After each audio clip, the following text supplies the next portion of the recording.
tutaweza kuziuza timu hizi kwako, tukianza na 2 Brigade.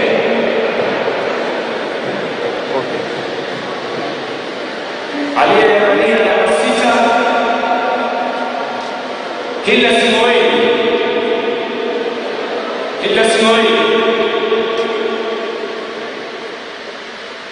Beatrice Chebet, Alexina Amani, Christine Kiratu, Lanet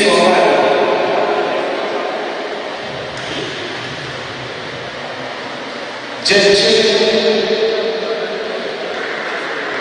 Benedetta Mulini, Christian Moya,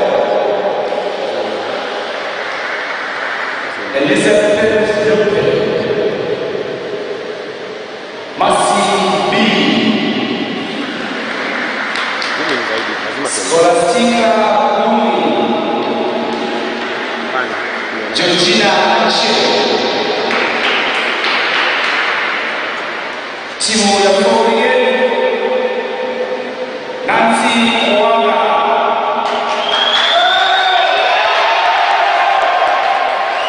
Veronica Nyambura, Betsy Katiti, Jacqueline Kanja,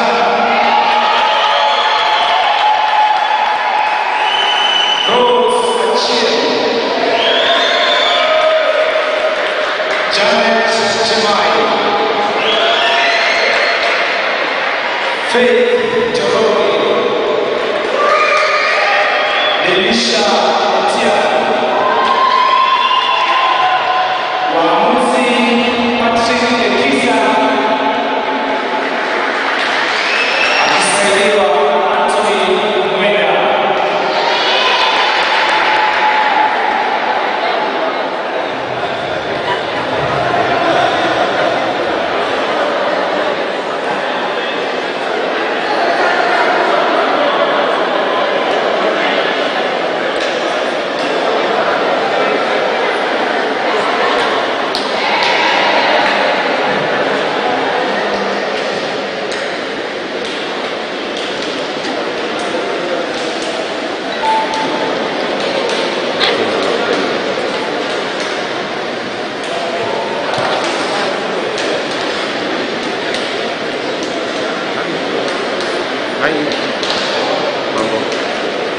Nani hapa leo?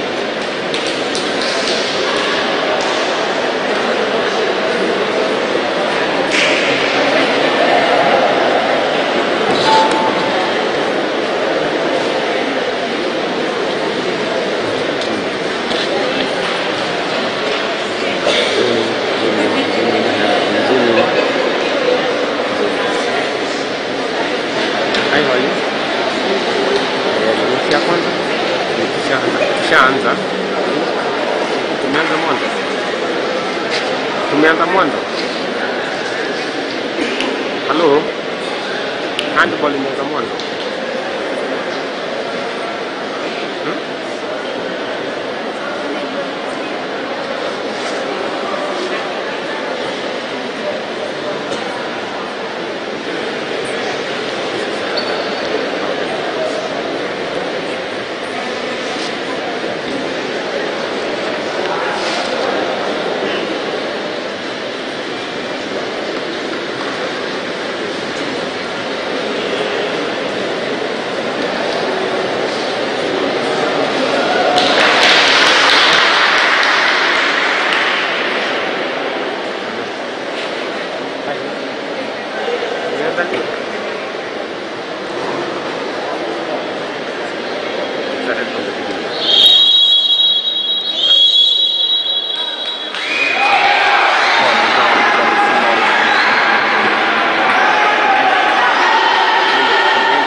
Cup 2022, of course, being aired live on Lookup TV and Muthingi TV.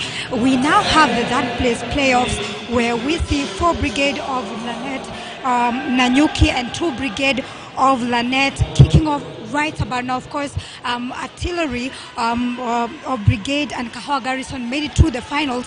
So later on also we'll have the men's third place playoffs. We'll have Engineers of Thika going head to head against 4 Brigade of Nanyuki, which is going to be quite an interesting match. Right about now, what's about to kick off, right behind me is a 4 Brigade of Nanyuki and 2 Brigade of Lanet. Remember, the finals are also kicking off today at the Ulinzi Sports Complex. This way it gets bigger and better. We'll have Artillery Brigade of the Embakasi and Kahawa Garrison. Artillery Brigade, interestingly, for both the men and the women's side, made it to the finals. And of course we have Artillery Brigade Embakasi for the men's and Nairobi going head to head in the finals. We'll also have a closing ceremony. We will have presentation awards and trophies, which is going to be quite an interesting match. What is happening right about now is 4 Brigade of Nanyuki and 2 Brigade of Lanet, which is for a third place spot. So we want to see what will happen. Especially we saw that 4 Brigade being kicked off by Artillery Brigade yesterday. So we definitely want to see what happens right about now. And of course, this is all happening live on Lookup TV and Muthingi TV, where all the action is covered as it unfolds, and also on our social media platforms. Remember, on YouTube and Facebook, Lookup TV and Muthingi TV brings you all this coverage of the handball.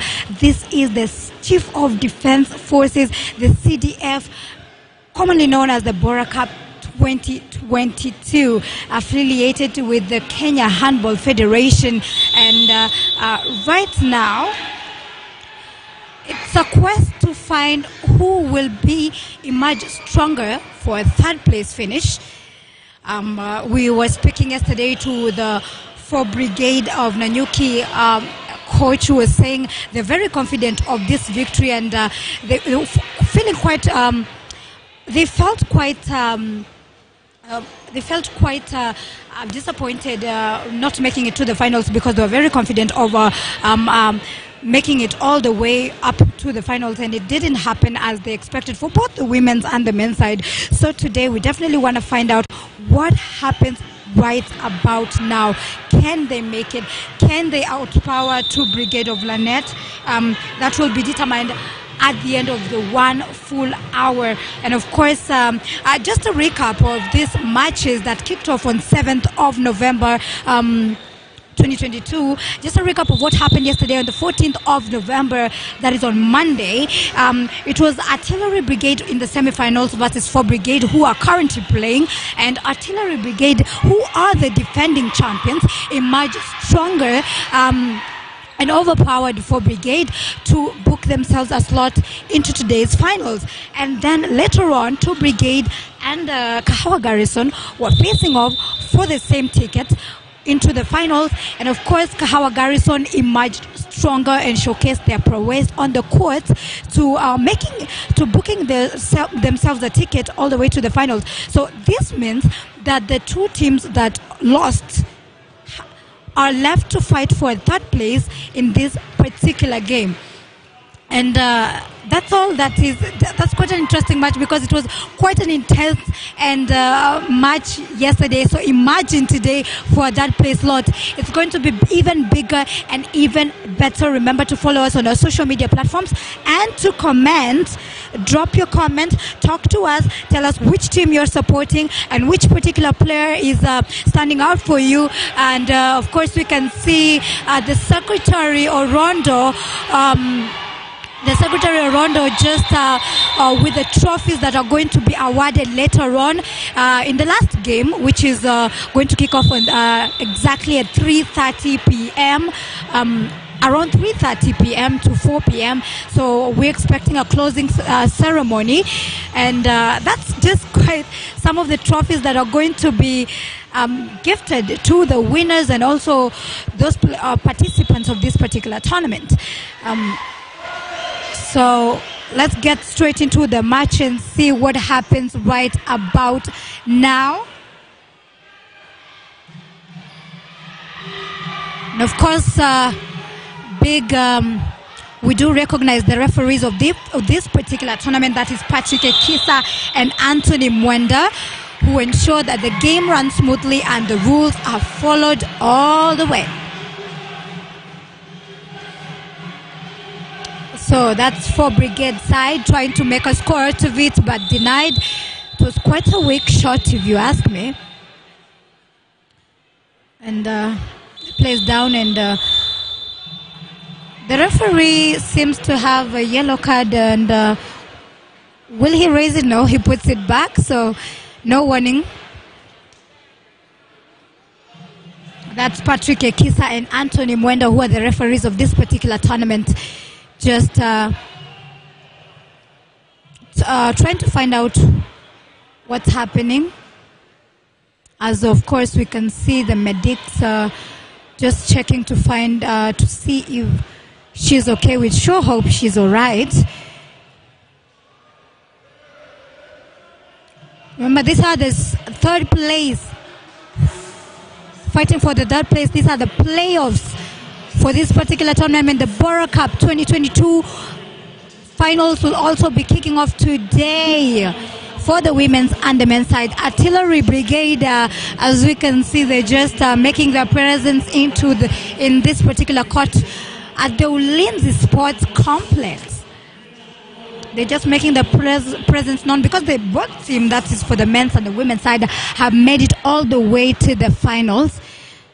So we want to see, will they dominate in both sectors, or what will happen, because a game is 1 hour, and definitely we saw what happened yesterday in the semi-finals between Artillery Brigade and Engineers of Thika. It was quite an interesting match where we clearly understood when they say a game is all the way up to full 1 hour. It was just 1.25-24, and the Engineers of Thika were kicked out to fight for a third place.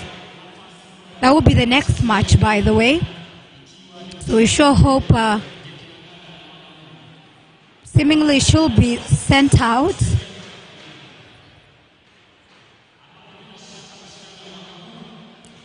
And they sure feel, to Brigade of Nairobi, sure feel the pinch of this particular, because she's then walked out of the court.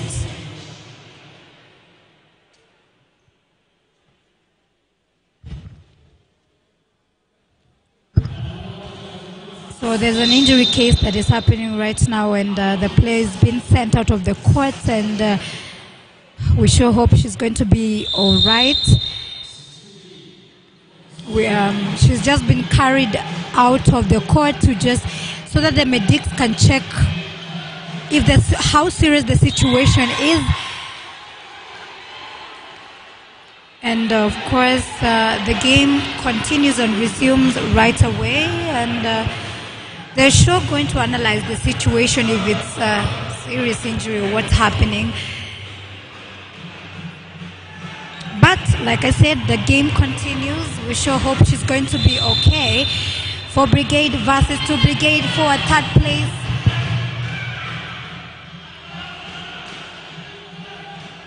Despite that particular injury situation, to Brigade are looking to net a goal, and let's see if they can do it.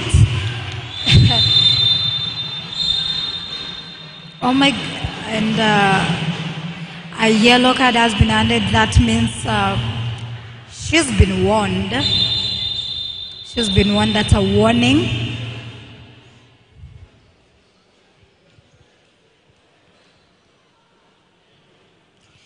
Remember, these are the playoffs for the women's side. That is for Brigade versus to Brigade for a third place slot after being bundled out of the semi-finals that happened yesterday. So a penalty, 7 meter spot, Can she manage? Yes, she does. She definitely does it. And it's a good consolation for 2 Brigade, of course, after that injury situation and their morale quite going a little bit down. You never want to see any player walking out of the court, so it's a good way to console themselves. So definitely 4 Brigade are going to respond.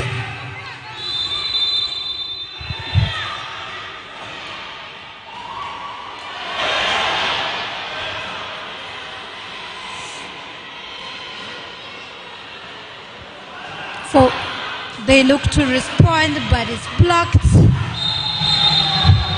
But they seemingly manage.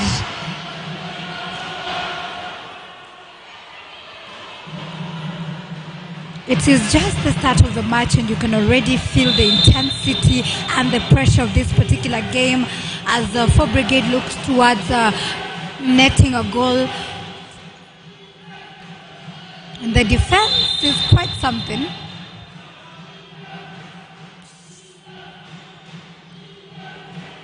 Can they manage to pull something out of it? Can they a good game for 2 Brigade. You can definitely see displaying their prowess and so much confidence in this particular game.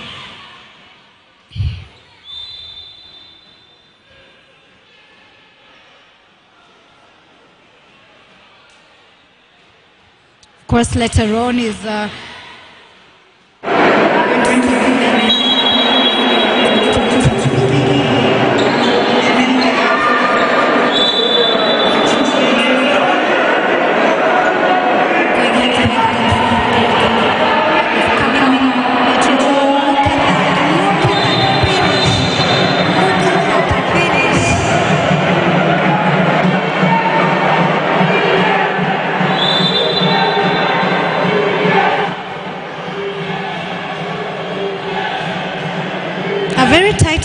for the 2 Brigade side. So let's see if 4 Brigade are going to manage to just make their way into this type defense. What we have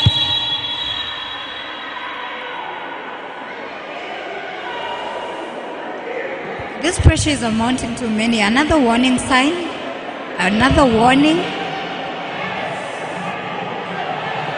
So that means, of course, the captain netting this from the 7-meter spot, and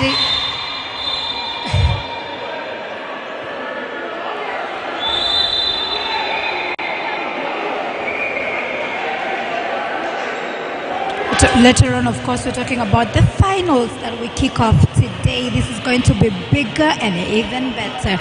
Artillery Brigade making it into the finals for both the men's and the women's side. This is a beautiful fashion. Look at that. Oh no.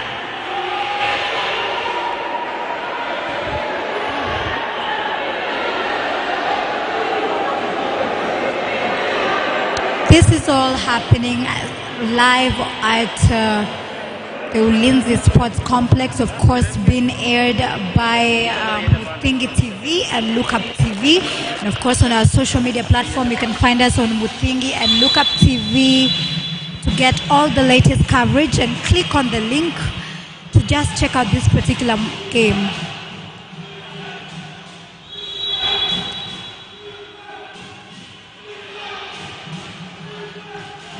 So 4 Brigade are looking towards to respond and try to attack. They fail. It's too wide of a shot.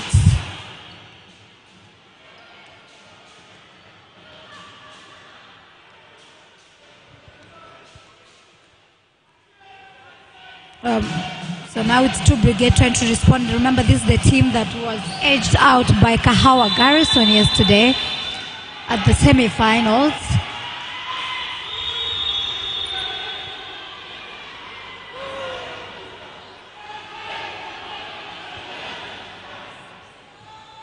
So now they go on for a timeout. And this is we can see the coach is just trying to look at which are the areas we should work on? What can we do to strengthen our side from both the 4 Brigade side and the 2 Brigade side? Just having that one-on-one talk, which is very crucial. It can change the game. It can work, strengthen the game. So they're trying to have that conversation and see how better can we make this game? What other areas can we work on? And let's see if there's going to be a change of the game. Let's see how that works on.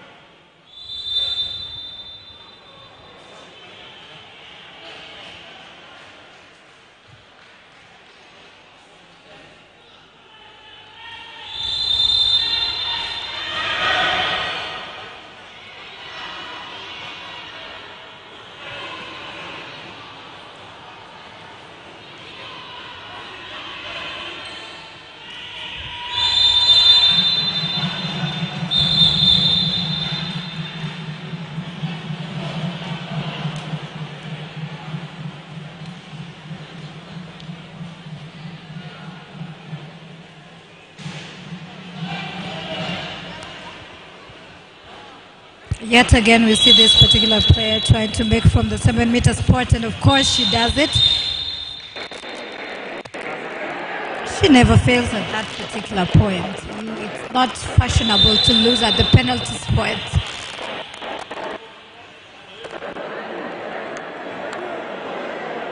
You can definitely feel the pressure, which is, of course, to try and get a place for a third to try and earn a spot for a 3rd place, which is very crucial, as of course both sides yesterday being edged out at the semi-finals, they look towards just booking themselves at least a 3rd place spot.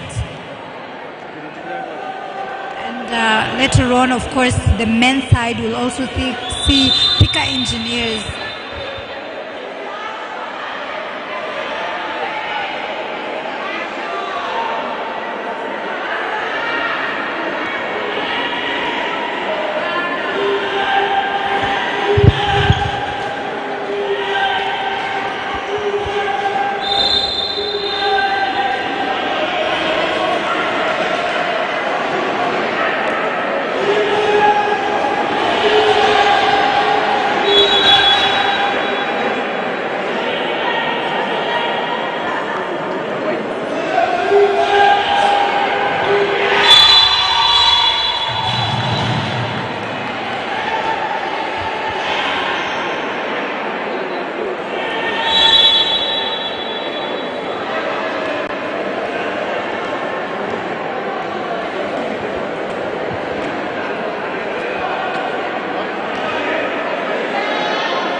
Brigade are showing so much confidence in this game, and as the scores line at 6-3, or rather 3-6 in favor of 2 Brigade. But the game is full 1 hour. There could be a change, and look at that. They try to respond and add a mark. Yet again, I've seen so many players in this particular game down, and I don't know if it's the frustration to just emerge victorious, but so many players trying to make the defense is tight. The defense is clearly something, and 2 Brigade are just going slowly, composure, trying to communicate. These are the key players of this tournament, and this team, so to say. And no fast pace, just slowly, with composure, trying to make, and it works out for them. It works out to their advantage. Remember, it's not just about going in a very fast pace in a quest to just try and make a mark, but also you want to go slowly with so much composure and just try to find your way straight into the net. That's something we have seen from that side.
timeout. The scores still lie 8-3 in favor of True Brigade, and another score that takes the tally to 9-3 for True Brigade.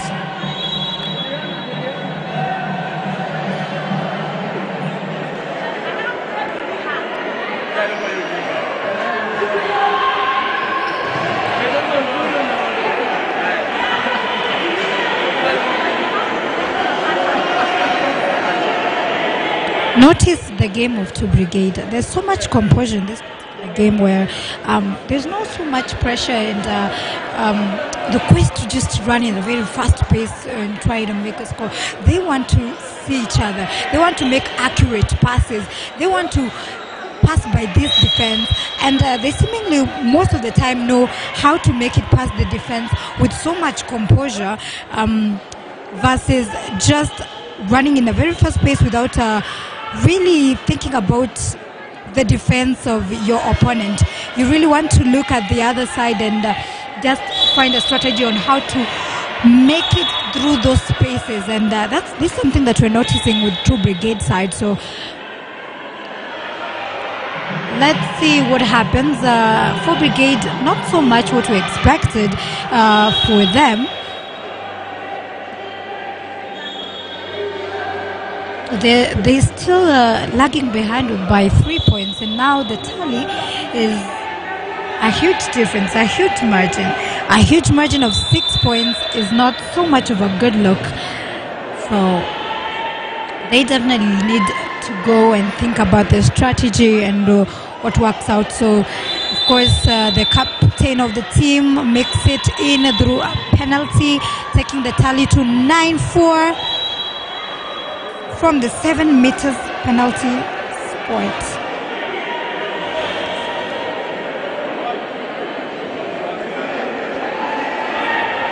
Once again, just with so much composure, they see eye to eye. What can we make through the spaces? The battle between Lanet and Nanyuki.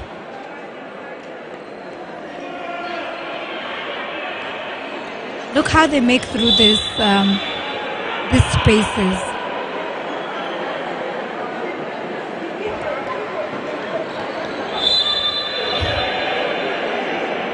Then they take it all back quickly, making accurate passes for the 4 Brigade side. But can they make it through this defense? Can they see each other and just manage to make a score? And they fail to do it. The defense of True Brigade is something.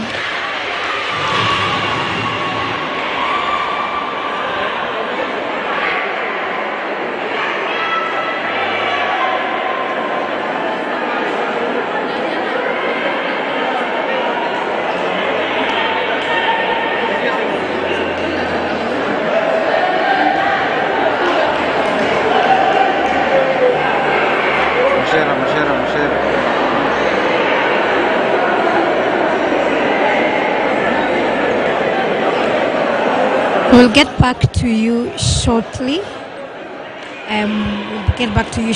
And of course the score sit at 9-4. Will just give you all the latest scores as it unfolds of this particular game and the coming games.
nafasi ya 4 Brigade,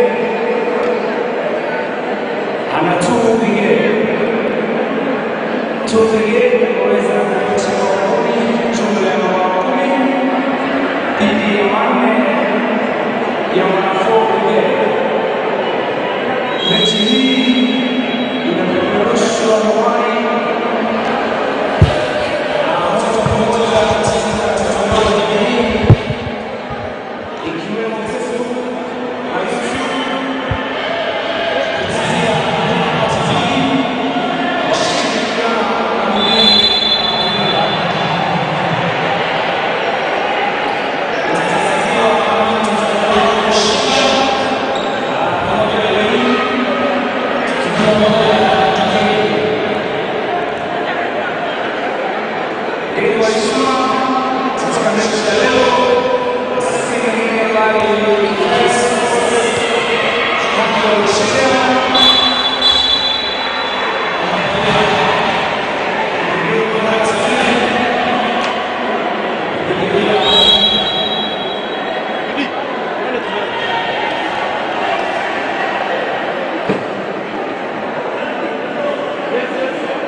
mechi hizi ziliweza kuzinduliwa mnamo tarehe 7 mwezi wa 11 mwaka wa 2022. The 2022 edition will finally open on 7th November 2022.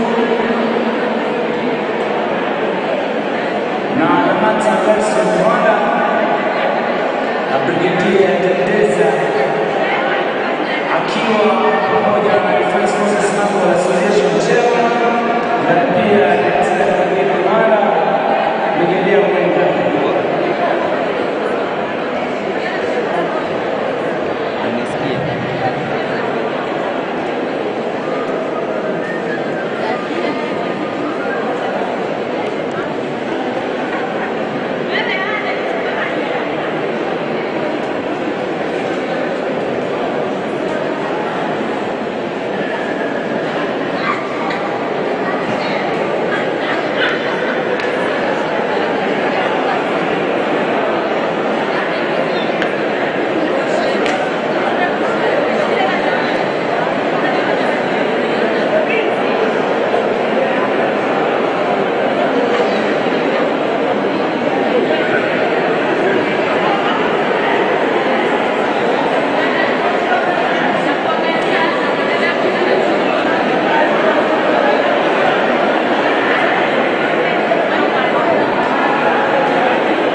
Niende kwa hii timu nyingine.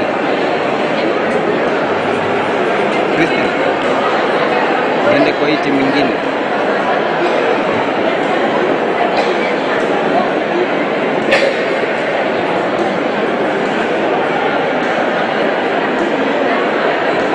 Niende kwa hii timu nyingine.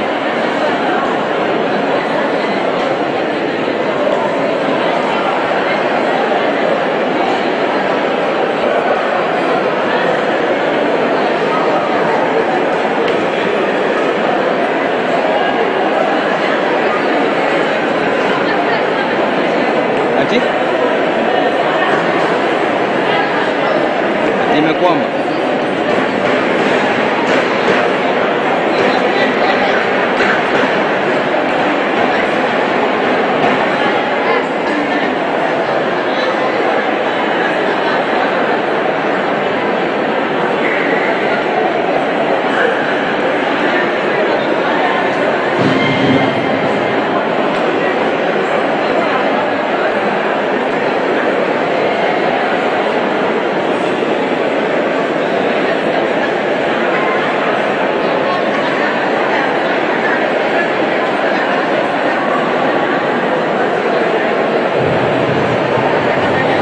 Of course, we remind our viewers this is it.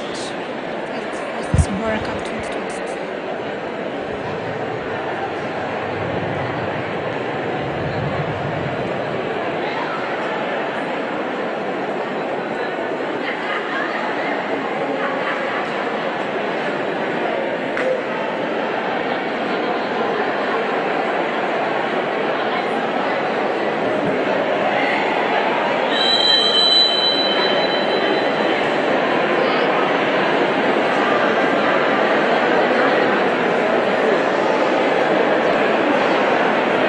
Ni siku nyingine mtangazaji mwenza, tumeweza kukutana katika Ulinzi Sports Complex ikiwa ni makala ya mwaka 2022 tukiwa katika michuano ya third place almaarufu kama playoffs.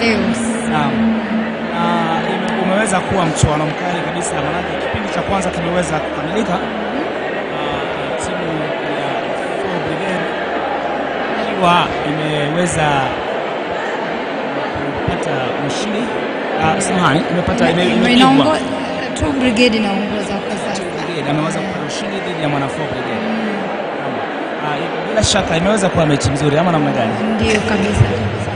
Pia tungeweza watu shabiki kwamba mchezo unapeperushwa katika ya Look Up TV na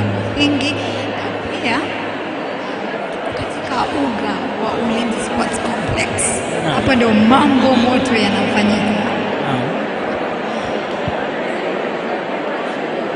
Bila shaka tuko katika Ulinzi Sports Complex kama ulivyoona hapo awali, na mchuano huu unapeperushwa hewani live on television. Very live.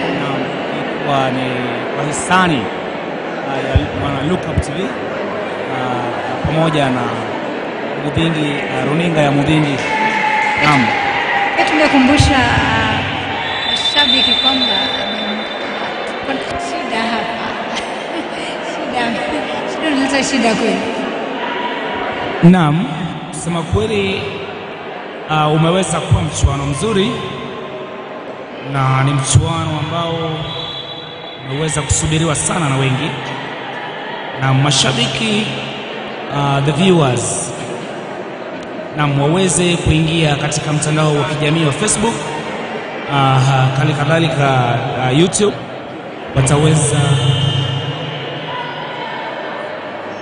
kuitazama mechi moja kwa moja. Naam, kuna link hapo bila shaka ambayo kisubscribe tu ataweza kuitazama mechi. Unarushiwa matangazo haya na mimi mtangazaji wako kama kawaida, Mariam Kageni, ama ukipenda Miss Kageni, pamoja na shida.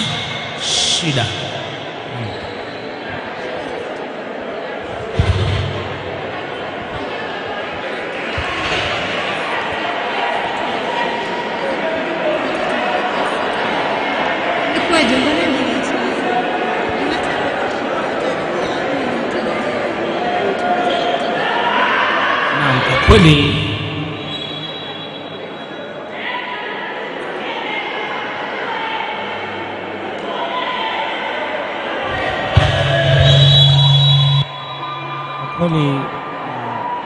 mtangazaji mwenza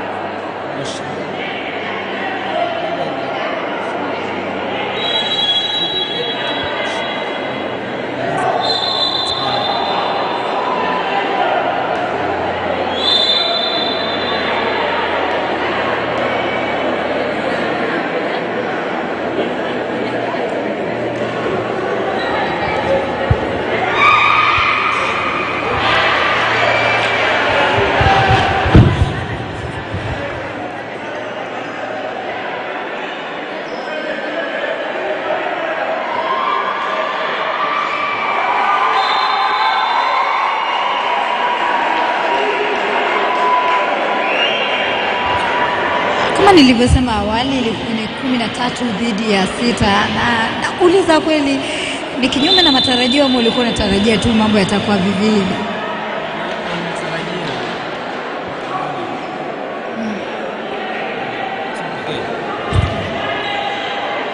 waweze kupata kama ni machache 30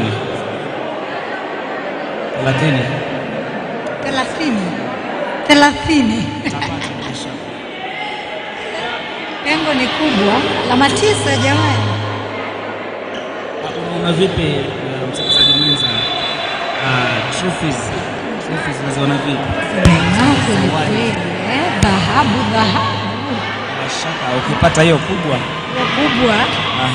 inaongoza, yani inaonyesha ni position 1 nambari 1. Jana tukizungumza na wanafunzi Brigade walisema kwamba wako na imani sana, na walikuwa kwanza wanasema kwamba kuna imani sana wataibuka washindi katika hilo kubwa. Nakwambia bila shaka naona likiendea artillery hilo kubwa, hilo la na artillery. Okay, mambo ni kama hayo. Hiyo ni shida tu, tupatia maoni yake huku wakiangalau kupata alama. Mkwepa vyema sana huyo. Napata block. Kuna block, mlinda lango anakatana wanyuma kweli.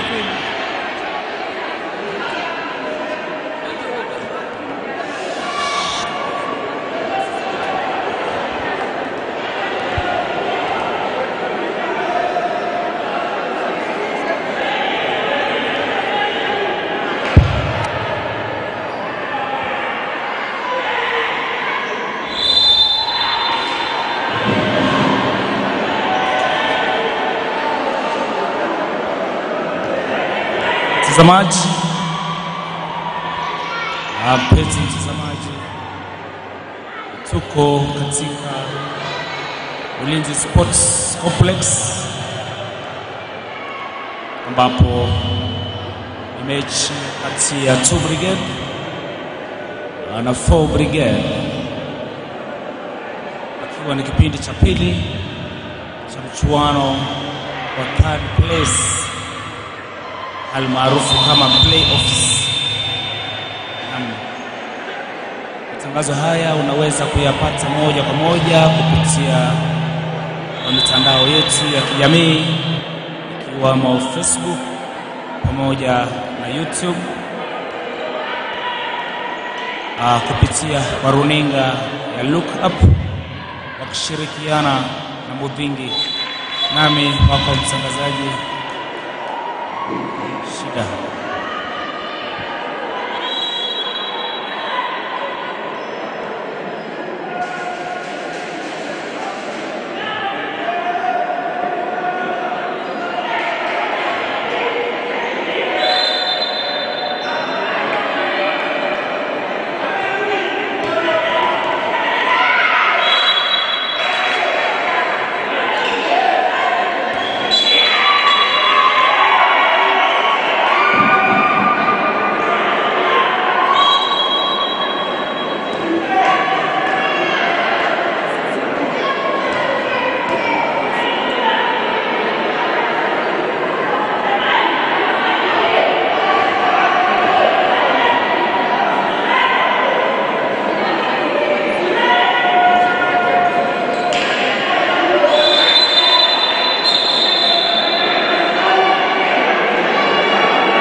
Enza nambari 9 mgongoni wa 2 Brigade.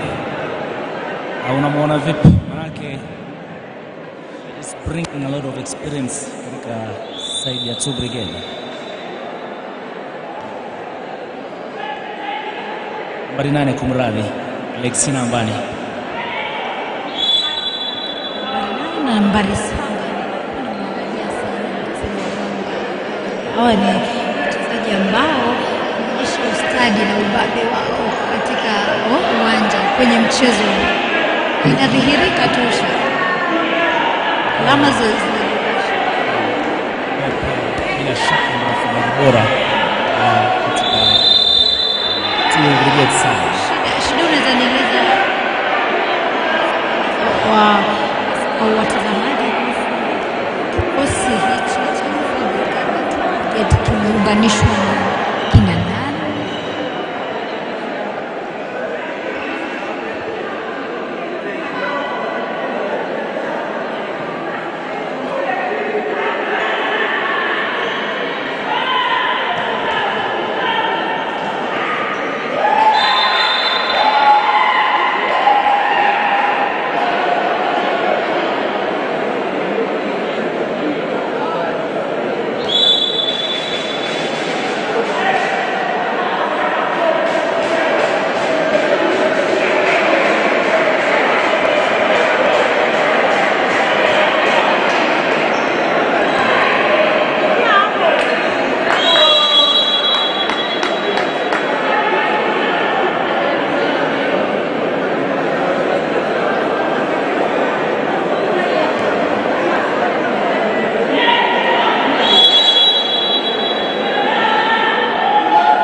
Tony atakupata maneno.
idadi ya mabao kama ifuatavyo: 2 Brigade 19, 4 Brigade Kenya, ikiwa kutafuta nafasi ya tatu kutoka katika kipengele ya playoffs.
Msikilizaji, tuko katika Ulinzi Sports Complex na makala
cha pili,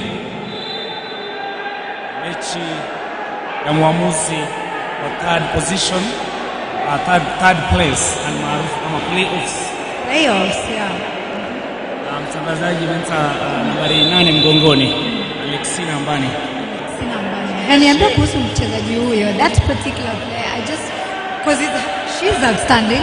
We've seen how she is on the court. Now let's concentrate about this particular player, number 8. Actually, she's a very outstanding player. She has been in this field of handball for a very long time. She has played for handball national team. She has captained our Ulinzi handball team for a very long time. She really is an experienced player. Yani ni mtu ana uzoefu. Okay, that's interesting on player number 8. Sina Mbani. She's also a high-ranking officer in the military. She's a senior sergeant. Wow, look at that. Yesterday we were talking about Nyaga being a senior and now Alexina as well. This is quite interesting, you know. There is a sergeant and then she's quite superior to the sergeant. Now she is senior sergeant Alexina Mbani. Senior sergeant Alexina. Lakini kwa on the court, simply Alexina. The outstanding. Aleki. Yeah. That's Alexina Mbani, ladies and gentlemen, a player who is from the national team. Yeah. With years of experience. Of course, as we've been told, is also very experienced in this particular game. Yeah, she is. She's very experienced. She's winning this match for her team. She's winning this match for her brigade. Let's talk about this particular game. The pace, the energy of this particular game. Did we expect it to come into this quite a big margin? And are you still thinking that it's going to be a margin of 30 points? But it of 30? Yeah, as you can see, there is still almost 5 minutes to the end of the game. Yeah, already 25. Just as I predicted before, in any time soon we are going to be. Let's expect 30. Let's expect those points to trickle in. Okay, this is definitely we can see that two brigade are taking this that place. They have affirmed it as far as we can see because the margin is too high. At this point, 5 minutes, it's crystal clear that two brigade have had their way in this particular game. Cindy. Yeah, you can say that. And also there is the side of 4 brigade. There is that player, jersey number 10. Number 5. Jersey number 10. Yep. By an sergeant vile vile katika cheo chake cha kijeshi. She is Sergeant Kanja. She's a doctor also. A doctor? She's a soldier doctor. Look at that. Yeah. Yeah, the one with the ball now. Number 5, yeah, the one with the ball from 4. The one with the ball again. Yeah. Kanja. Look at that. Yeah. She's a doctor by profession. And she likes doing this game. She plays handball. Yeah. Anapenda sana kucheza handball. Vile vile kazi yake hasa katika jeshi ni daktari. Jacqueline Kanja. You can also see ameweza kuwa mfungaji bora wa timu yake ya 4 brigade. Jacqueline Kanja, number 5. That particular player. So now we're just looking at those players that are outstanding, that those particular players who have bring so much to the table and what they have in their particular game plus their professional life. So definitely tumeona Kanja na yule mwingine. Alexina Mbani.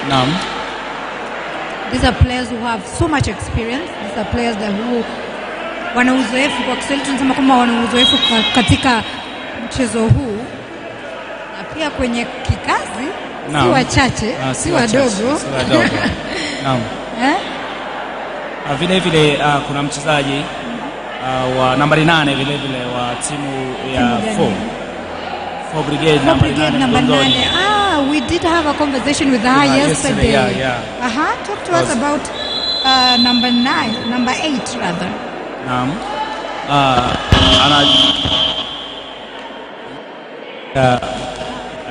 Ni mchezaji ambaye ana tajriba kubwa. Mchezo huu aitwa Sergeant Konje. Yeah. Jana tulimita Konje. Nakumbuka sana tukamuuliza jina hili litoka wapi kwa sababu Konje kwanza ukamuuliza kwamba Konje ni jina inakaa sana dondi. Tu mchezo wa dondi, so we have Sergeant Koje, who also coached the players. Shana, how you're beautiful, alafu unahusishwa na vita kipipi? We nawe. We nawe. Namwita Konje. Konje ndio mkufunzi vile vile nahodha wa timu hiyo ya 4 Brigade. Na a very outstanding player on the 4th Brigade side. For sure. Na kuweza kuhakikisha kwamba wamecheza semi-finali vile vile playoffs. Naam. Na kikosi chake, or rather when I say it in English, her side or her team have not been so lucky in making it into the finals, because we can see even in the game to come, they're still fighting for the 3rd place. But this particular player is superb. She's remarkable. She has prowess. She knows the game. She understands the game. And she said she's dealing with new players. Pale tangamana tu naye and just having this conversation yesterday after the men's side, she was just talking about we just asked her, 4 Brigade didn't make it to the finals. People expected quite a different game. What happened? And she was talking about her having new players, her having young players, and training them all the way to the for the 3rd place finish. So it's quite interesting what she brings to the table. She's a fantastic coach.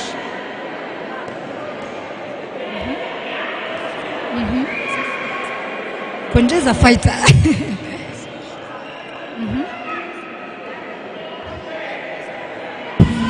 And she's a player who understands that, a sportsman who understands very well that whenever you play someone that is better than you, someone that is gooder than you, yani. You know what I mean, right? Okay. You don't compete with them. You just learn from them. Yeah, and I think she's gonna take this experience she's had to the next tournament, maybe. And it's really interesting to see her passing her experience to the next players and the next generation, the young players, and showcasing what handball is all about and her tactics and all her knowledge of this particular game. Yeah. Vile vile mtangazaji mwenza wamefika katika kipindi cha time out bila shaka, ikiwa 4 Brigade yuko mbele kwa takriban mabao 26 dhidi ya 2 Brigade 14. Naam. Just as I predicted, tutafika 30. Just as you predicted, 30. We're going to get to 30. It's actually edging so close. I can actually feel it. I can see it because at first I was doubtful. With leg side? I was very doubtful. I thought it's going to be something like this. This is going to be finals, like 26, 27, like mambo kama tuliona jana. No. But it's the last day. Is it? It's the last day, and you can clearly see that. And the last day, more points trickling, more energy. Just it's not about they don't have much to lose, but that place is quite a satisfactory position. You know, you don't want to walk out of this tournament without being in the podium finish. You want to be at least top 3 to showcase that, you know, we came here. Yes, we didn't make it to the finals, but see, we want to be in the top 3. We want to be in the podium finish. We want to have a better position. It's just a battle for a better position, and this is exactly what 2 Brigade are bringing in. They wanted this for themselves. What do you think about the energy of 4 Brigade today? I kind of feel they're low in this particular game as compared to yesterday. It's not the same energy we witnessed when they played against Artillery yesterday. It's not the same strength. Yesterday the game was very fast-paced and everything. Definitely. I was thinking that maybe it's because of fatigue, maybe. Could it be? Maybe they are fatigued up, tired, maybe. And considering the fact that the 3rd place, the trophy for the 3rd place is not as huge as the 1st place is. Maybe that's the reason as to why they have been so low today. So we're expecting the next game to also have so much, next game to be quite different. Yeah, it's going to be lively. It's going to be lively. Very lively. 7-14, quite a big margin. It didn't get to 30. So if I was to pinch you for failing, I would be punching you right now. Yeah. Because you didn't get to the 30 mark. Because I lost.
Mtangazaji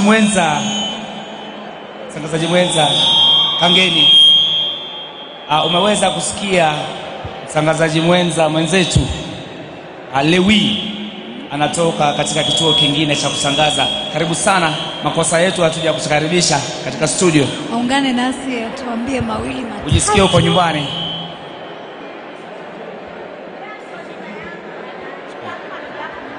Asanteni sana kwa makaribisho yenu. Na kweli nitajisikia nyumbani, manake unapojiunga na watangazaji wenzako unajihisi vema sana. Lakini kabla tujaendelea mbali, dada yetu, mgeni wetu, ningependa labda utufahamishe majina yako. Kama kawaida, Look Up TV represented